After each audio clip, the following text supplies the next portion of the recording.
Hi guys, welcome to my YouTube channel, and if you're new to this channel, consider subscribing it. I talk a lot about life in Canada. I am a citizen in Canada. I came here in 2018 as a permanent residency and I converted it into a citizenship earlier this year. I talk a lot about life in Canada and settling down and growing in Canada, but these are all my personal observations, personal information that I gather, and I try to share it with you guys. Having said that, in this video today, we'll be talking about what I think are the 5 points that you should consider if you are planning to buy a car in Canada, or even I think in the USA as a newcomer, as an international student, or as a new permanent resident. So let's get on with this. So the first thing that people generally wonder about is whether to buy a new car or a used car.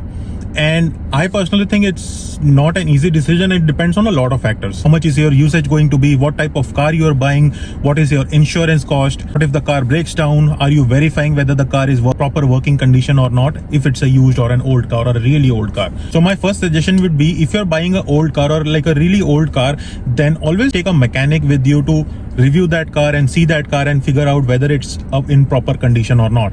So for example, otherwise you might end up getting cars at even $4,000 or $5,000, and it is possible you can get some really old car at that cost, and you might think that it looks to be in good condition, but you don't know under the hood what's going on, and you might end up buying that car. And after a few weeks or months, whatever, it might break down and you might have to call for towing the car and fix it, and it's possible you might end up paying the same amount of money that you bought the car for, or even more. So obviously in that case, it did not work in your favor. So be very careful if you're buying an old car, and make sure that that old car is actually in nice, proper working condition. So take a mechanic to review and ask that person whether the car is working condition or not, and then make a decision. Nowadays, it's actually not even unheard of that a new car is costing less than an used car. So for example, if you consider a car which is usually in high demand, like a Toyota Corolla, if you're going to a dealership and because there is so much demand and lack of supply, you'll have to wait for 3, 6, 9 months.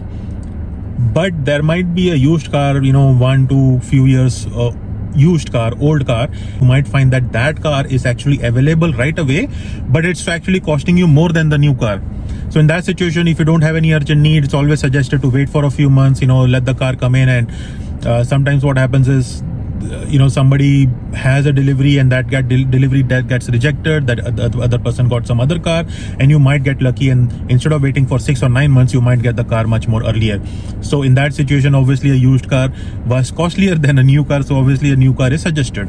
And the second important factor is that you should be careful about and mindful about, if you're financing the car, what type of interest rate you are going to get.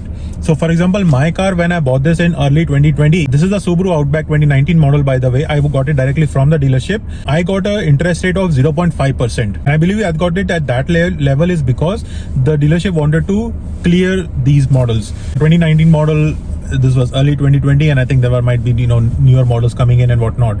However, whatever the reason, they gave me a 0.5% rate of interest, and I was very happy about this, obviously. But nowadays, I don't think so you're going to get that type of interest rates unless there is a dealership which wants to clear an inventory or some new models and whatnot.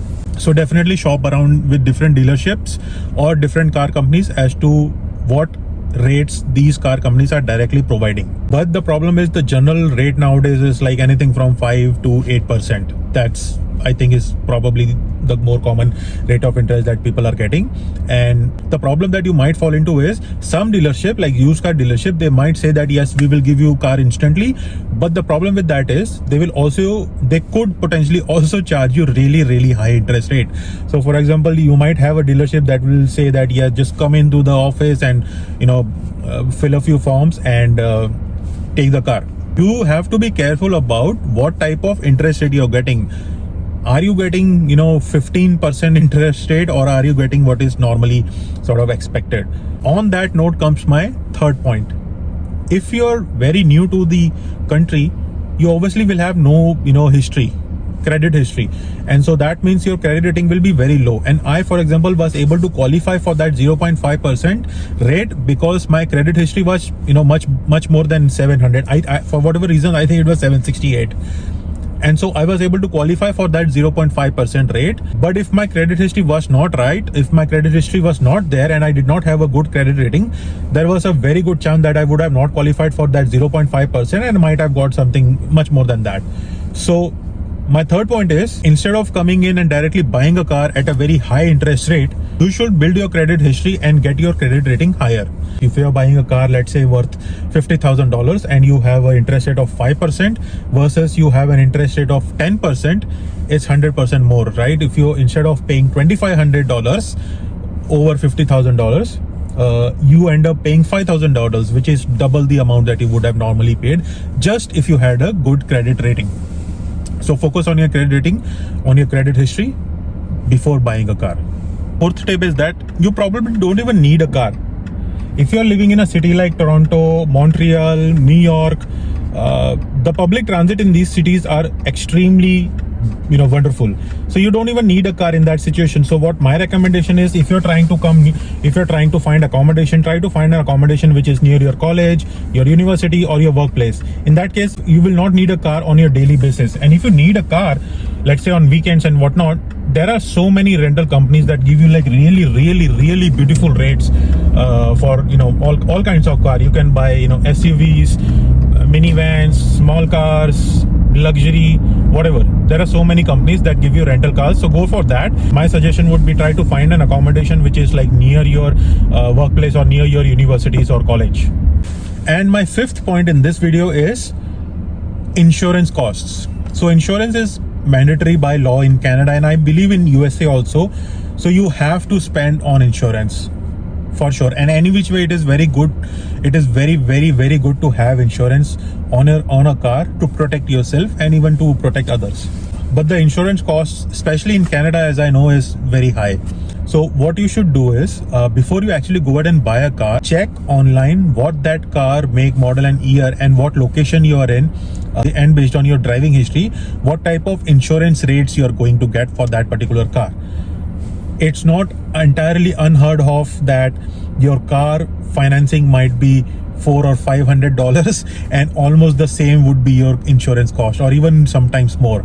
If you live in, let's say, city like Brampton, they have really high insurance costs. For example, when I bought this car, I actually started checking the insurance rates of different SUVs that I wanted to buy, and out of all my research that I did at that point, and I'll share all of that in the future as to how I did this research, I found the Subaru Outback at that point in the 2019 model giving me the best rates. There was also a couple of other cars. I will share that in the future videos, or on my either on my YouTube or on my Instagram and TikTok.